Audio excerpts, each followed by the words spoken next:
किसी राजनीतिक दल के पक्ष या विपक्ष की बात नहीं कर रही। मैं बात कर रही हूँ उस सदन की जिसे चलाने की जिम्मेदारी जनता अपने टैक्स के पैसे से निभाती है। हम टैक्स देते हैं तो सारे सदन चलते हैं, जैसे भी उत्तर प्रदेश में आज हुआ कि सदन नहीं चलने दिया गया। हम सभी टैक्स देते हैं, उसी टैक्स से विधायकों और सांसदों का वेतन भत्ता, पेंशन, सुरक्षा व्यवस्था और सदन के संचालन का खर्च चलता है। इसलिए जनता को यह अधिकार है कि सदन चले, बहस हो और जवाब मिले। बहुत खराब लगता है, इस पर कोई भी सोशल मीडिया पे प्रश्न नहीं उठाएगा। उठाना चाहिए सबको, जहां सही प्रश्न हो उसको उठाइए। यदि किसी मामले में भ्रष्टाचार के आरोप है तो विपक्ष का कर्तव्य है कि वह सरकार से तीखे सवाल पूछे। सरकार का कर्तव्य है कि वह जवाब दे, जरूरत पड़े तो जांच हो, रिपोर्ट सदन में रखी जाए और दोषी के खिलाफ कार्यवाही क्या होने जा रही है, किस पद्धति पर चल रहे हैं, क्या चल रहा है, वो जवाबदेही उनकी है, वो देंगे। आप मांगिए तो, लेकिन यदि पूरा दिन केवल हंगामे में निकल जाए और सदन की कार्यवाही न चलने दी जाए तो सबसे बड़ा नुकसान किसका होता है?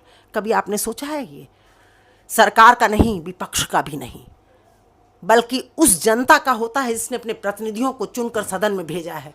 लोकतंत्र की सबसे बड़ी ताकत बहस है, शोर नहीं है। हमारे सदन आजकल शोर के अड्डा बनते चले जा रहे हैं। तर्क है, टकराव नहीं है।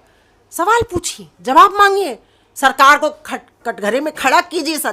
पहले भी चलता था सदन, खड़ा किया जाता था, लेकिन इस तरीके की जो आप लोग तमाशे कर रहे हैं, अब तो जवाबदेही आपसे जनता को मांगनी ही पड़ेगी, क्योंकि सदन केवल नेताओं का ही नहीं और देश और प्रदेश की जनता का भी है। वहां बनने वाले कानून करोड़ों लोगों का भविष्य तय करते हैं। यदि सदन बार बार ठप होगा तो नुकसान अंततः जनता का ही तो होगा, जनता का ही तो हो रहा है। मेरी अपील सत्ता पक्ष और विपक्ष दोनों से है भाई। जनता ने आपको लड़ने के लिए नहीं भेजा है, वहां चीखने और चिल्लाने के लिए नहीं भेजा है, लोकतंत्र चलाने के लिए चुना है। विपक्ष को प्रहरी बनाया है। मतभेद रखिए लेकिन सदन चलाइए, सवाल भी पूछिए और जवाब भी दीजिए। यही लोकतंत्र की असली मर्यादा है। बड़ा मन में कष्ट होता है। आपकी क्या राय है? क्या विरोध होना चाहिए इस तरीके से? निश्चित रूप से विरोध तो होना चाहिए, लेकिन क्या विरोध का तरीका ऐसा होना चाहिए कि सदन ही ना चले?